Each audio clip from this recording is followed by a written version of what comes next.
डिसेंबर 2023ला महाराष्ट्र विधिमंडळाच्या नागपूर येथील हिवाळी अधिवेशनात राज्यात नवीन जिल्ह्यांच्या निर्मितीबाबत महत्त्वपूर्ण चर्चा झाली होती। तत्कालीन महसूल मंत्री राधाकृष्ण विखे पाटील यांनी तेव्हा स्पष्ट सांगितलं होतं की सध्या राज्य सरकारचा नवीन जिल्हा निर्माण करण्याबाबत कोणताही विचार नाहीये।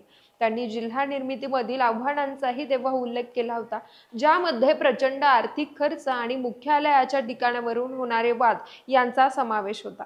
परंतु आता मात्र महाराष्ट्र राज्याच्या प्रशासकीय आणि स्थानिक विकासाचा पाया भक्कम करण्यासाठी 21 नवीन जिल्ह्यांची निर्मितीबाबतचा प्रस्ताव अंतिम टप्प्यात आल्याचं कळतंय। येत्या 26 जानेवारी 2025ला याबाबतची अधिकृत घोषणा होण्याची दाट शक्यता आहे। असं झाल्यास राज्यात हा महत्त्वपूर्ण असा ऐतिहासिक बदल असेल। राज्यात सध्या अस्तित्वात असलेल्या 36 जिल्ह्यांपैकी अनेक जिल्ह्यांचं विभाजन करून 21 नवीन जिल्हे तयार करण्यात येणार आहे। यामुळे प्रशासन अधिक सुलभ होईल, सोबतच स्थानिक पातळीवरील विकासाच्या प्रक्रिया अधिक गतिमान होतील असा सरकारचा विश्वास आहे। राज्यात जिल्हा निर्मितीचा थोडक्यात इतिहास काय, कोणत्या मूळ जिल्ह्यांचं विभाजन करून 21 नवीन जिल्ह्यांची यादी प्रस्तावित आहे, नवीन जिल्हा निर्मितीचे फायदे काय, चला तर मग जाणून घेऊया या व्हिडिओच्या माध्यमातून। पण त्यापूर्वी एक महत्त्वाची सूचना, तुम्ही जर आतापर्यंत आमच्या YouTube चॅनलला सबस्क्राइब केलं नसेल तर अगोदर सबस्क्राइब नक्की करा। नमस्कार, मी पूजा आणि आपण पाहतायत सत्तावारी। 1 मे 1960ला 26 प्रारंभिक जिल्ह्यांसह महाराष्ट्र राज्याची स्थापना झाली। तेव्हापासून आजपर्यंत 10 अतिरिक्त जिल्हे निर्माण करण्यात आले। सामान्यतः नवीन जिल्ह्यांची निर्मिती ही राज्य राजपत्रात कार्यकारी आदेश जारी करून किंवा राज्य विधानसभेत कायदा पारित करून केली जाते। 1960 पूर्वी महाराष्ट्रात 26 जिल्हे अस्तित्वात होते। कालांतरानं गरज म्हणून जिल्ह्यांची संख्या वाढत गेली। 26 पासून 36 पर्यंत संख्या कशी वाढली आहे पाहूया। तर 1981ला जालना आणि सिंधुदुर्ग हे 2 नवीन जिल्हे जोडण्यात आले। 1982ला लातूर आणि गडचिरोली या जिल्ह्यांचा समावेश करण्यात आला। 1990 साली मुंबई उपनगर या जिल्ह्याची निर्मिती झाली। 1998ला त्यात वाशिम आणि नंदुरबार जिल्ह्यांची भर पडली।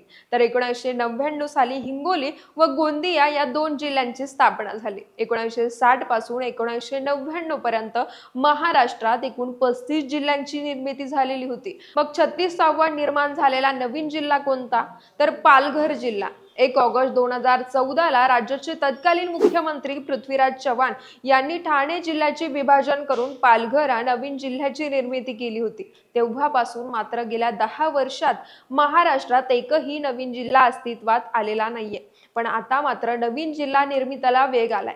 2018 साली फडणवीस सरकारच्या काळात तत्कालीन मुख्य सचिवांच्या समितीनं 22 नवीन जिल्हे आणि 49 नवीन तालुके तयार करण्याचा प्रस्ताव मांडला होता। आता पुन्हा एकदा देवेंद्र फडणवीस राज्याचे मुख्यमंत्री झाल्यानं यातील बहुतेक जिल्ह्यांची घोषणा प्रत्यक्षात येणार असल्याची माहिती समोर येते। राज्याच्या प्रशासकीय गरजांनुसार नवीन जिल्ह्यांची निर्मिती होणं अत्यावश्यक असल्याचं प्रतिपादन मुख्यमंत्री देवेंद्र फडणवीस यांनी केलं होतं। नवीन निर्माण होणारे 21 जिल्हे कोणते असतील पाहूयात। सर्वात महत्त्वाचं म्हणजे नवीन जिल्हा निर्मितीमध्ये उदगीर जिल्ह्याचं विशेष स्थान असणारे लातूर आणि नांदेड या जिल्ह्यातील काही भाग एकत्र करून उदगीर नवीन जिल्हा तयार केला जातोय। याबाबतचा निर्णय अंतिम टप्प्यात असून 26 जानेवारी 2025 पासून उदगीर जिल्हा अस्तित्वात येईल। महाराष्ट्रातील सर्वात मोठा जिल्हा म्हणून ज्या जिल्ह्याची ओळख आहे त्या अहिल्यानगर जिल्ह्याचं विभाजन करून 1-2 नाही तर शिर्डी, संगमनेर आणि श्रीरामपूर अशा 3 नवीन जिल्ह्यांची निर्मिती होणार असल्याचं कळतंय। त्यानंतर नाशिक जिल्ह्याचं विभाजन करून मालेगाव आणि कळवण या 2 नवीन जिल्ह्यांची निर्मिती होऊ शकते। तर जळगाव जिल्ह्यातून भुसावळ हा नवीन जिल्हा निर्माण होणार आहे। ठाणे जिल्ह्याचं पुन्हा एकदा विभाजन होऊन मीरा भाईंदर आणि कल्याण अशी 2 नवीन जिल्हे निर्मिती प्रस्तावित आहे। मराठवाड्यात अंबाजोगाई या नवीन जिल्ह्याची निर्मिती करण्यासाठी मागील अनेक दिवसांपासून मागणी होते। त्यामुळे बीड जिल्ह्याचं विभाजन करून अंबाजोगाई हा नवीन जिल्हा अस्तित्वात येणार आहे। सोबतच नांदेड जिल्ह्यातून किनवट हा नवीन जिल्हा अस्तित्वात येणार आहे। तर पश्चिम महाराष्ट्रात सांगली, सातारा आणि सोलापूर या जिल्ह्यातील काही भाग हा मानदेश या नवीन जिल्ह्यात समाविष्ट होऊ शकतो। पुणे जिल्ह्याचं विभाजन करून बारामती हा महत्त्वाचा नवीन जिल्हा प्रस्तावित आहे।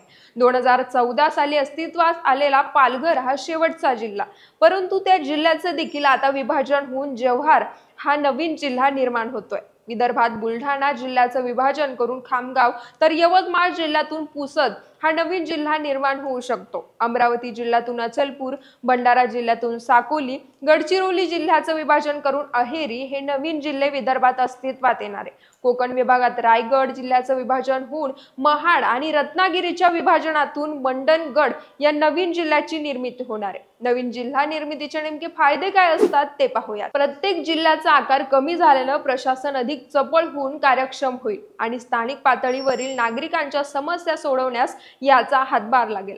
नवीन जिल्ह्यांमुळे गावागावापर्यंत विकास पोहोचेल। पायाभूत सुविधांमुळे स्थानिक विकासाला गती मिळेल। सर्व प्रशासन कार्यालय जवळ आल्याने नागरिकांना याचा फायदा होईल। प्रत्येक विभागातील नागरी समस्या जलद गतीने सोडवल्या जातील। सोबतच महाराष्ट्राच्या प्रशासकीय सुधारणा आणि विकासासाठी एक महत्त्वाचं पाऊल असेल, ज्यामुळे स्थानिक स्वराज्य संस्था अधिक मजबूत होतील। येत्या काही वर्षात या निर्णयामुळे राज्याच्या विकासाला गती मिळेल। नवीन जिल्हा निर्मिती ही नागरिकांच्या सर्वांगीण विकासासाठी महत्त्वाची वाटत असली तरी यासाठी प्रचंड आर्थिक गुंतवणूक आणि प्रशासकीय पुनर्रचना करावी लागते। नवीन जिल्ह्याचे मुख्यालय, सरकारी कार्यालये, पायाभूत सुविधा उभारण्यासाठी मोठ्या भांडवलाची आवश्यकता असते। एक नवीन जिल्हा निर्माण करण्यासाठी साधारणतः 350 कोटी रुपये एवढा अंदाजित खर्च लागतो। दरम्यान लातूर आणि नांदेड जिल्ह्यातून उदगीर हा नवीन जिल्हा मात्र लवकरच अस्तित्वात येईल। आर्थिक घडी विस्कटलेली असली तरी महाराष्ट्रात 21 नवीन जिल्हा निर्मितीचा प्रस्ताव अंतिम टप्प्यात आल्यास 26 जानेवारी 2025 हा दिवस ऐतिहासिक बदलाच्या दिशेने एक महत्त्वाचा टप्पा मानला जाईल। आता यावर तुम्हाला काय वाटतं? तुमच्या प्रतिक्रिया आम्हाला कमेंटच्या माध्यमातून नक्की कळवा।